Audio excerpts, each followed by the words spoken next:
Hello, this is On Imagination with Shifting Perspectives, and welcome. If you are new to my channel, I am a philosopher, psychologist, and sociologist of 30 years. I am talking today on networking. This is going to be something that I talk on a lot going forward. I'm going to be doing regular classes, and my classes cover the psychology of networking, why it is important, how important it is, and most importantly, how to overcome social anxiety and communication problems and traumas so that you can get the most out of your networking. I'm going to start by breaking down the philosopher's compass. The philosopher's compass is my life work. It is a triangle, and it basically takes the questions that Socrates proposes: who are we, what are we, where are we going, and why are we here?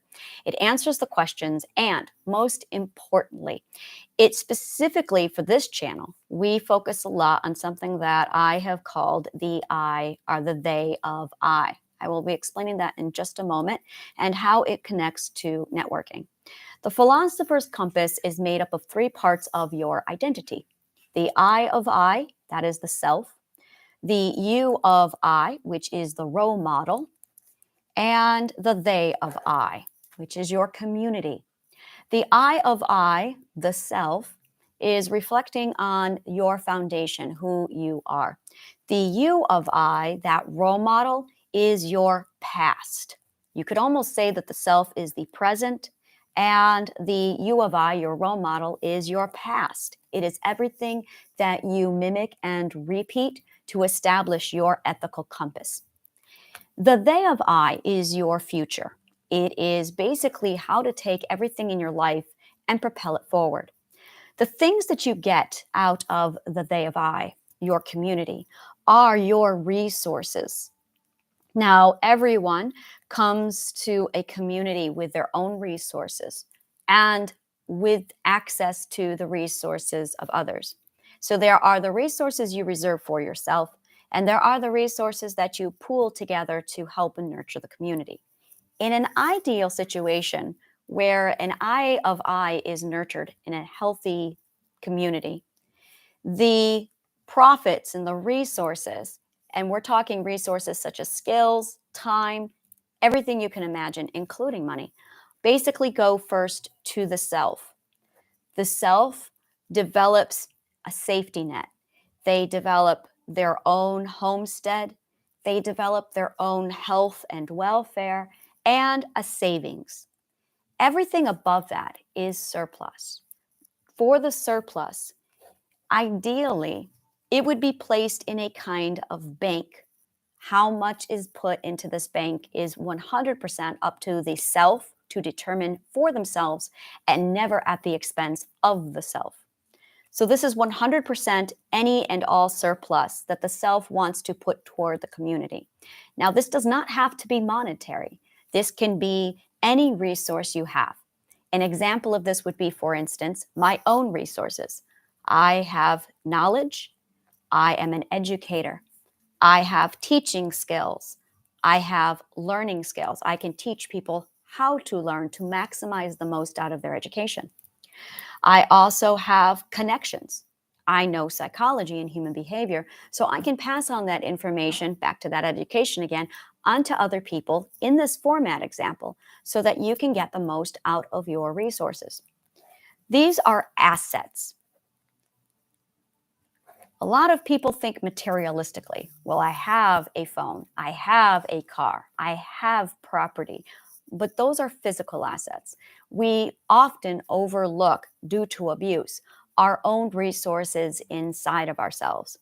These resources, when you are able to identify them, you also see the value in your resources. The more you see your own value, the more self-value increases. Now you are looking at the second perspective growth ethic, the resourcefulness. When you have that, you basically put your excess surplus into a bank. Now, what this does is it ignites something that I like to refer to as the gift, trade, and exchange. This is the psychology of trade, bartering, and gift exchange. It goes like this. When you have absolutely no monetary system, the resources trade is really what takes over. It's not done in a sense of business like we see today, where you browse an empty shelf or a shelf filled with merchandise. And when I say empty, I'm referring to the warmth of people. It's just you alone with the assets and resources of an individual. You can see right on the shelf everything that they own, everything that they're offering. There's almost no communication whatsoever with the individual. So now every one of these things and items has to stand on its own feet. And you browse the shelf, you decide which ones you need, and then you pay money or you give assets over to the owner. You might say thank you, you're welcome, and that's it. This kind of exchange is the death of community. And the reason why is because the only interaction you have is the actual exchange and trade of money and the item itself. You don't know the person's name. You don't know who you're dealing with. You don't know anything about the actual individual. Now, there are two kinds of trade and exchange going on in a barter atmosphere. The first one is the materialistic side of it, which unfortunately our current society runs solely on. And as a result, it literally takes the community out of humanity, which is what I'm in the business of, is putting the community back into humanity. And this is how we do it. Understanding the psychology of gift exchange, understanding what's going on emotionally behind a bartership is going to completely change the way we think about networking. Here's what's really going on. Emotions are logical. Emotions have energy to them. You see this when you have happiness or joy. It's a very positive emotion.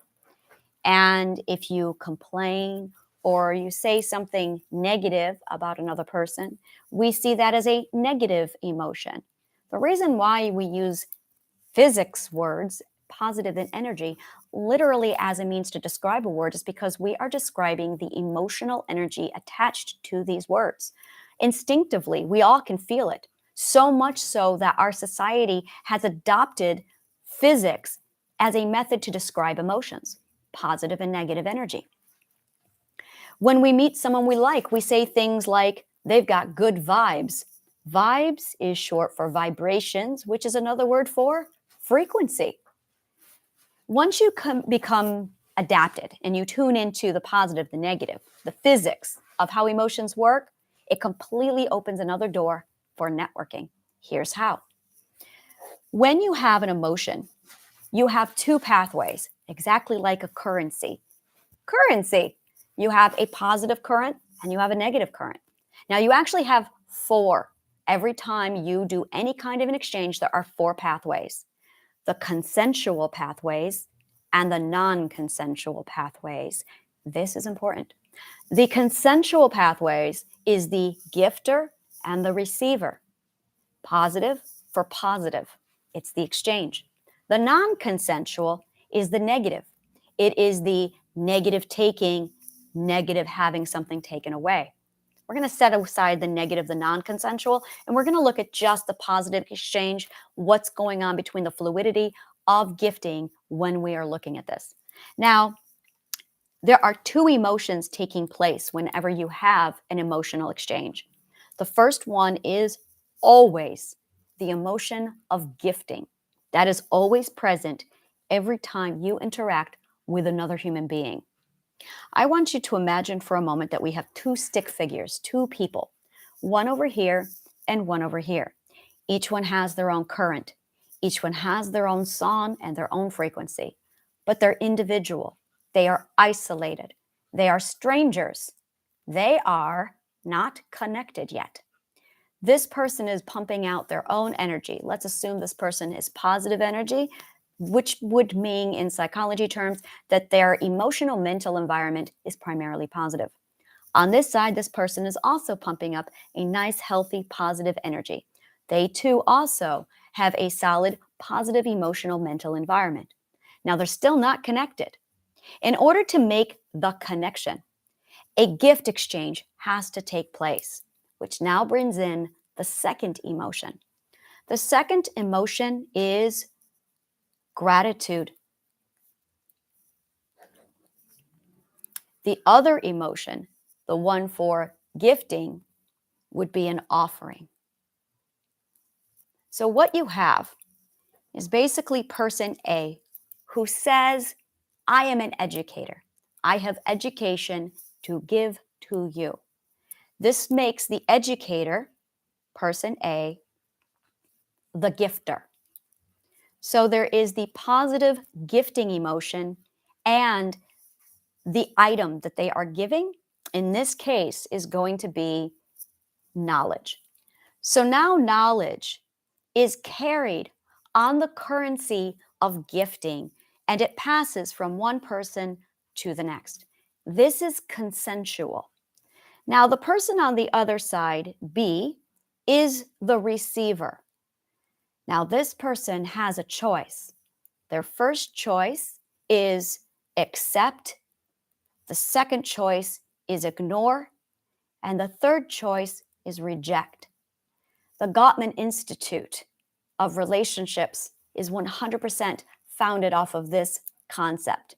It's like they took a microscope and zoomed in on this particular concept: accept, ignore, reject, and they refer to it as the bid for connection, which you probably heard about if you've done any kind of relationship research and the Gottman Institute popped up. This is the bid for connection. You can accept, you can ignore, or you can reject. The most negative of these three things is ignoring. It is absolutely destructive. The second most negative is the rejection, and that could be a positive rejection or a negative rejection. And the most positive, of course, is acceptance. It is up to the receiver, person B, to receive. If you force somebody to receive your gift, it goes over to the non-consensual side. In our example, we're going to keep it on the consensual side of gifting. So the educator provides knowledge as the gift, and it rides on the currency of gifting. The receiver now has a choice: accept it, ignore it, reject it. In our example, let's assume that this person accepts it. They then use the word thank you, and they receive. The receiver has chosen to connect with receiving, and they give the word thank you back. Thank you is now the second emotion that is passed over: gratitude. When the gratitude comes back to the educator usually responds with the words, you are welcome. What they are actually saying when we say you are welcome is, you are welcome to trade with me again. Really powerful open invitation to say, I enjoyed this so much that I would like to do it again with you. When this happens enough times, the connection and the reputation is built. None of this is possible without gifting. Whenever you decide to start any kind of a conversation with anybody, this is the exchange that you are participating in. This builds a foundation for a few things going on. The first thing that it's building is reputation. You have now upgraded the stranger from stranger status to acquaintance. Do it again, and that acquaintance will then be elevated to reputation, small reputation. The more gifting that goes on, the more trade that goes on with this positive flow of exchange, the more reputation, the more credibility they gain. Now let's take a look at the non-consensual side of it. The real point of focus for this is those bids for connection.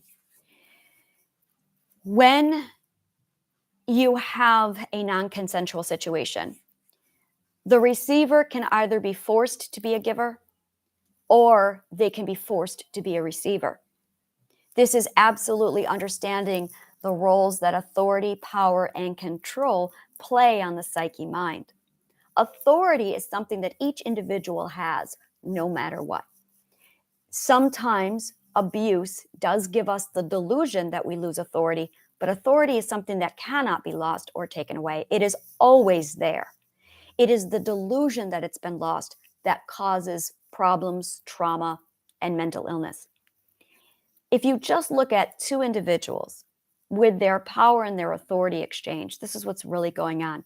We're going to stick with the positive exchange for now, the consensual side. When the educator presents their knowledge, they have the authority and the power of knowledge, and they are using their power, their authority. They're actually using their authority of knowledge to powerfully pass it over to the other person. Now, there is a moment of pause. It is being presented. It is that presentation or the offering that causes the pause and allows for choice for the receiver. This takes the educator as the one who has the advantage, and now the receiver is given a choice. Do I want to connect with this person? Do I want to receive this person? In theater terms, we refer to this as being an audience, receiving your audience. We do this with words all the time. This is why the queen summons you and you get to decide if you will receive her audience.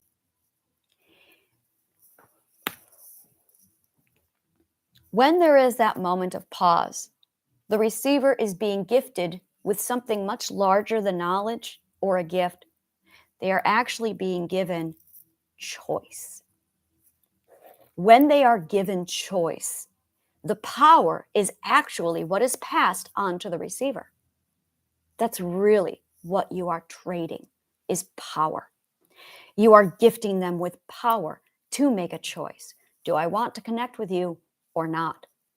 By choosing to accept with you, they have received the power you have been given, and when they say thank you, they bow and give your gratitude. This is why an actor bows at the end of a performance. It's because the audience actually is the one with the power. They chose to attend, and the bow is submission to say, I acknowledge your gift. Thank you. Very powerful. In the case of it not being consensual, we see this a lot with non-consensual education. Non-consensual education is when someone decides to tell you about knowledge, whether you want it or not. Imagine you put out a post on the internet.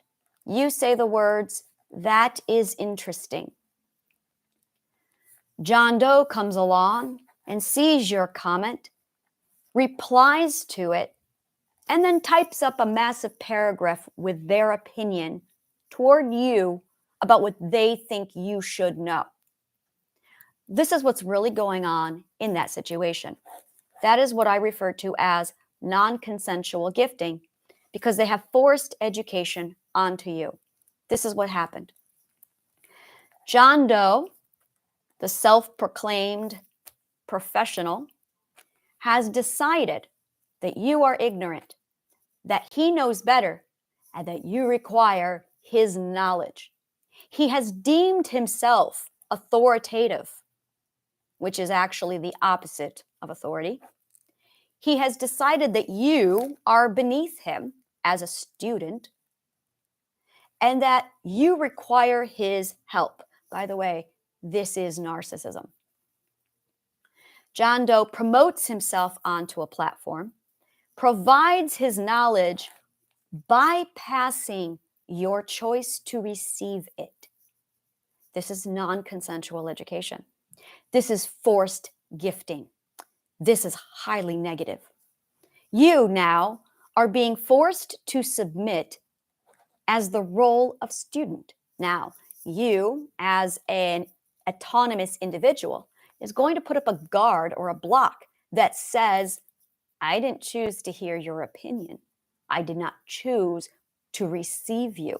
You're forcing me to receive you. These are all the emotions that are taking place every time a person posts something and a troll comments abusively. This is why we get defensive, is because we are being forced to consume knowledge that we neither asked for. My perspective is very valuable to me, and I'm very protective of it. When people do this to me, I say, I did not consent to receive your audience, and I am very selective on who I select is educated enough or have the credentials enough to educate me. I think that, I don't say it, but that's the kind of dialogue that really is helpful when you adopt it, because it basically identifies what's really happening in this highly abusive situation that very many of us are being subjected to. It usually goes back to early childhood when a parent decides to start lecturing and telling us a situation. We see this often when a child has a perspective that is misunderstood. And instead of trying to learn the perspective of the child, the parent deems that they know better due to the child's age, and they inform the child of what is right, what is wrong, what is should or shouldn't be, without completely understanding the child's perspective or the role. And because the parent is puts themselves in a position of authority to the point where they assume a child could never know more than me, they end up immediately assuming a forceful role. And in most cases, the child resists it. And this is where we see obstinate children coming into place, because the child is now saying, I did not ask for this lesson. In order to have somebody open-minded to receive you, you have to be submissive to that person. That's really important to networking. In order to have somebody be open to receive you, you have to be submissive. In order to be submissive, you have to offer a gift for them. This is where in networking you say, what can I do for you? Because you don't know this person. You want to help them, which is actually your way in networking of saying, I want to make a connection with you. But it's also assuming very wisely that this is a stranger and I don't know their needs. Please talk to me. Tell me what your needs are so I know if I can help you, because I would like to be of service to you. This is all the mental psychology of what's going on whenever we engage in networking. Understanding this engagement, this process, really puts a lot of meaning behind the power of networking. So when you offer your services to somebody, let's talk. Let's see if I can help you. You require something I like to call exploratory dialogue. And it's with intent to bridge a connection. I want to connect with you. The connection hasn't happened yet. I would like to connect with you. Let's talk. Let's compare resources. Let's see if there is anything I have that I can gift to you. They can then determine your character. They can judge your warmth, your energy, how you make them feel, how you behave. They can tell. Everybody can tell if you're fake, if you're phony, if your intentions are good, or if they're not. Once they process all of this, they get into a position where they're more open to receive you because they can feel if you're a good person or not. Now, it doesn't mean you're good or bad. It means that you just might not be a good fit for them, because we all have our own frequency. Now, once they decide to receive you, they will cherry pick your offerings. You can listen to what they need and you can make your offerings A, B, C. They can cherry pick what's right for them. And now you've got a connection made. The connection is not made until you enter into an agreement for a future project. This is the magic of networking right here. This is it. Person A, educator, has a plan. They want, I'm going to say world peace. Let's go big. They want world peace. Now, person B over here has knowledge on community and socializing and education. Now, this person knows how to educate. Person B does, the receiver. Person A has a plan for world peace, but probably lacks the education on how to propel it forward. So this is where person A says, I don't know what you've got over in your inventory. I have things in mind. I would like to discuss it. You open coffee chat. You sit down and you talk for 30 minutes to an hour, and you take turns exchanging information. Always be the person who goes last. The reason why is because you are gifting to them. They choose to receive you. And because you're making it all about them, you have positioned yourself in a submissive position to allow them the platform. What you are really doing is gifting them with your vulnerability. Now we're getting into psychology. If you are insecure, if you feel threatened, if you have a history of trauma that's unresolved, it is not going to be easy for you to get into a submissive, vulnerable position to network to somebody who you then put on a pedestal. You're going to have the opposite effect. This is where people become introverts. There are several ways to get around this. I will be covering them later in my courses. So you have a person who presents their world peace plan. This is my plan. Now, while this information is being presented, the educator, person B, is listening to this plan, and they're going, I have education that they don't know about that I can now plug into that plan and propel it forward. Person B communicates their resources to person A.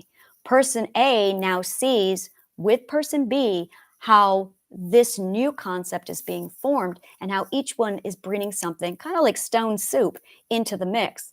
Now you've got something else happening, another perspective. You have a third perspective that they are building together. It is this third perspective in the future that is the dream, the vision, the mutual goal. Now you have a destination, a heading, something that you both can mutually work for. If you are in a business arrangement with somebody, person A has one thing, person B has something else. You collaborate, you both have a shared dream. Now you are on a journey together. You meet somebody on a dating app. You talk about a dream you have. They jump on board and say, this is also a dream I have. You collaborate, you set that heading, and you both propel forward. It is the third perspective being built by the two people that creates momentum. This is where emotional energy, back to physics, very much is converted over into actual momentum and inertia to propel the mission forward. You have one group over here talking world peace, one person here talking world peace. Everybody is individual talking world peace. What they are lacking is a shared mutual perspective where they all put it together for an idea in the future that builds an ultimate third perspective so they all can go toward that dream together.